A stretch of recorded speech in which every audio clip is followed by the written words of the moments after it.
After fleeing the Battle of Earth, the Prophet of Truth has led his remaining forces to Installation 00 in what would become the final battle of the Human Covenant War. Meanwhile, Allied forces, consisting of units of both the UNSC and the Covenant Separatists, had successfully dispatched a flood infection that had arrived on Earth following the Battle of Voy, and set their sights on following the Prophet of Truth through the portal to the Ark. The objectives of Allied forces in this engagement would be fairly similar to their objectives during the Battle of Earth: capture or kill the Prophet of Truth and prevent him from firing the Halo Rings. Meanwhile, the Covenant forces sought to protect the Prophet of Truth long enough for him to initiate the Great Journey and usher the Covenant onward to godhood, or so they believed. On December 11th, 2552, Allied forces departed slipspace over the massive Forerunner installation and quickly found themselves face-to-face with a much larger Covenant naval force, consisting of primarily brute-led warships. It's at this point that, seeing a key tactical advantage that elite forces would have over the brute commanders that had less command experience, the leader of the Allied fleet would declare that it was a fair fight, even though they were outnumbered 2-1. As a result, a massive naval battle began in between Covenant Loyalist and Covenant Separatist forces, with a few UNSC frigates scattered within the fleets. However, the primary goal of the much smaller and less navally capable UNSC frigates would be to simply deploy ground troops, which is exactly what they did. Meanwhile, the Covenant had to focus on both the battle in space and the battle on the ground. Still, the Prophet of Truth's key ship did manage to successfully land on the surface of the ring, and he began making his way towards the control center from where he could fire the Halo array. Meanwhile, Allied forces focused on seizing control of the Cartographer, a site which contained a detailed map of the entire installation, from where they could deduce the location of the Prophet of Truth. Covenant forces, however, having anticipated that this would be the UNSC's first target, had set up shop around the Cartographer, as well as began fortifying the area around the control center from where the Prophet of Truth was preparing to fire the rings. Still, in spite of these Covenant defenses, Allied forces, primarily UNSC forces, were able to punch through these defenses and gain access to the Cartographer. With the Cartographer now under their control, the Allies were able to learn the location of the Prophet of Truth and began formulating an assault that was carried out almost immediately, with Pelicans sweeping into the Cartographer's location and picking up the leadership that had participated in the assault on the Cartographer to whisk them away to take part in an assault on the control center. Meanwhile, the Covenant forces around the control center had begun fortifying that location with a series of shield towers designed to defend the control center against any potential attack. Using what heavy armor they still had at their disposal, UNSC ground forces began a naval invasion of the landmass that contained the control center, landing on the beaches and beginning to advance up the beaches towards the first of the towers. After the towers were neutralized one by one and the shield was lowered, an assault would begin on the control center itself. Meanwhile, inside the control center, the Prophet of Truth, as well as his brute loyalists, were preparing to fire the ring. Right around the time that Allied forces had finished breaking through that shield wall, the battle in space had just concluded, with Allied forces reigning victorious over the inexperienced Covenant loyalist commanders, who had seen their fleet now torn to shreds by battle-hardened elite naval forces. But the Allied space superiority would not last for long, as the flood-infested High Charity quickly emerged from slipspace and crashed on the surface of the Ark, but not before deploying a number of small flood infection pods that would impact several Allied naval ships still in the area, as well as the terrain around the control center where the Prophet of Truth was preparing to activate the Halo array. So with the flood now wreaking havoc on both factions' military forces, an Allied assault began on the command center, which ultimately resulted in the death of the Prophet of Truth at the hands of the Arbiter, and the moment that is believed and understood to be the end of the Human Covenant War. But with the death of the Prophet of Truth, a new threat had arisen on the Ark, as the flood had now taken hold. As such, a campaign was carried out, a very brief one, to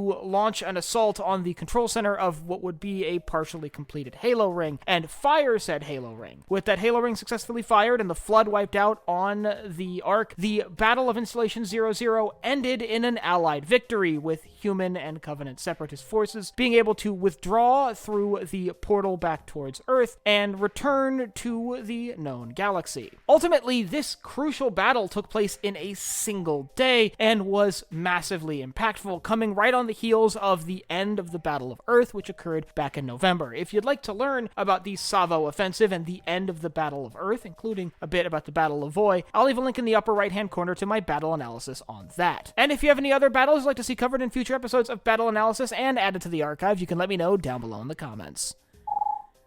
Last but not least, if you enjoyed this video, head down below, hit the like button, the subscribe button, and the bell icon so you get notified when I upload new videos. So for Sci-Fi Deep Dive, I'm Colin, and I will see you next time.